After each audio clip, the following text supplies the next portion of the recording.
Hey guys, welcome to The Conscious Organizer. I'm Lisa Archilla, professional organizer and declutter coach.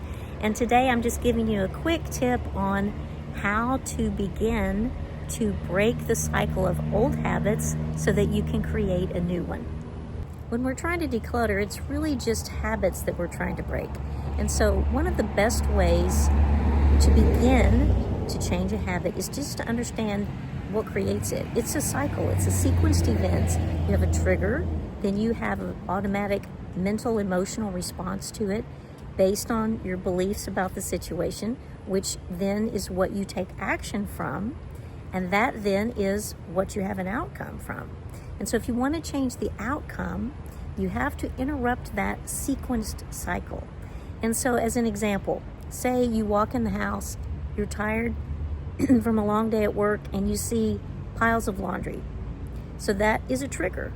And that triggers you to feel or think, oh my gosh, I am just so bad at laundry.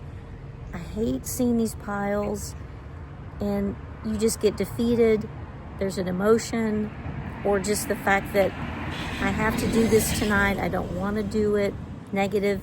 And so the outcome could be that you just don't do it. And so then your laundry builds up more and more. And that's why you had a pile of laundry to begin with. So one of the small things you can do to interrupt that sequence is to just slightly change your action or your response. Now, the actual answer to changing a habit is to go in and find the root belief that's causing you to have the triggered response and the action that you take. But sometimes that's kind of tricky, and it takes really going inward, and that's a lot for people sometimes.